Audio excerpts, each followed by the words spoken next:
एक औरत ने जंगल में बिलौन के तने जितनी चौड़ी सांप की केंचुल देखी, लेकिन उसने अपने दोस्तों को कुछ नहीं बताया, बल्कि चुपचाप बेस कैंप छोड़कर एक टूटी झोपड़ी में जाकर छुप गई और उसके चारों तरफ भालू भगाने वाला पाउडर और जड़ी बूटियों की पत्तियां फैला दी। दोस्तों ने उसे पागल कहा, लेकिन वह जानती थी कि इससे ही उसकी जान बच सकती है। दरअसल पिछले जन्म में वह इन्हीं दोस्तों के साथ जंगल में फंसी थी। तभी एक सैकड़ों फीट लंबा भयानक अजगर उन पर टूट पड़ा था, जो धीरे दौड़ने वालों को तुरंत निकल गया। वह, उसका प्रेमी और उसकी सहेली किसी तरह भाग निकले, लेकिन सांप लगातार उनका पीछा करता रहा और इस भागम दौड़ में उसका पैर टूट गया था। उस समय उसके प्रेमी ने ही उसे बचने का कोई मौका न रहे, इसलिए उसके पैर को जानबूझकर तोड़ दिया ताकि वह वहीं मर जाए। तभी उसकी नींद खुली। उसे लगा कोई बुरा सपना देखा, लेकिन फिर गाड़ी में तेल खत्म हो गया और बाहर भूस्खलन की खबर सुनाई दी।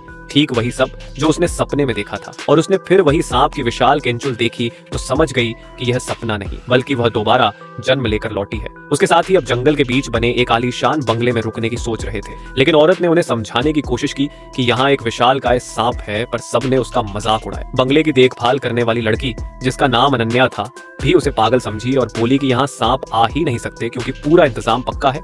लेकिन तभी बिजली जनरेटर में गड़बड़ होने लगी और औरत को याद आया कि पिछले जन्म में अनन्या का पैर जनरेटर में धमाके से कट गया था, जिससे वह भाग नहीं पाई और सबसे पहले मारी गई थी। उसने जैसे तैसे अनन्या को रोका और बताया कि मशीन फटने वाली है, लेकिन किसी ने यकीन नहीं किया जब तक कि मशीन सच में फटने के करीब न पहुंच गई।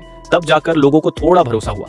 फिर भी ज्यादातर लोग उस पर हंसते रहे और जब बंगले में जगह कम पड़ी तो वह खुद ही टूटी झोपड़ी में रहने चली गई, क्योंकि उसे याद था कि पिछले जन्म में एकमात्र वही झोपड़ी के तहखाने में छिपकर किसी की जान बची थी। बाकी लोग उसे पागल समझकर हंसने लगे। उसका प्रेमी और उसकी सहेली तो खुलकर उसका मजाक बनाने लगे और गाने बजाने लगे, जबकि औरत चीख चीख कर कह रही थी कि अगर संगीत बजा तो सांप आ जाएगा। प्रेमी ने साफ कहा कि उसे कोई फर्क नहीं पड़ता, वह गाना और तेज करेगा, जिससे औरत बुरी तरह टूट गई। सांप के आने का वक्त जैसे जैसे नजदीक आता गया, सब हंसते रहे कि 9 बजे तो कुछ नहीं हुआ, लेकिन औरत को याद आया कि सांप उसके पिछले जन्म की याद के मुताबिक आने वाला था, यानी वक्त थोड़ा आगे पीछे हो सकता था। जैसे ही सब बेफिक्र हुए, तभी जंगल में अचानक हलचल हुई और उस भीषण अजगर का असली खतरा सामने आने वाला था। अब आगे क्या होता है जानने के लिए सब्सक्राइब करें और कमेंट करें। पार्ट 2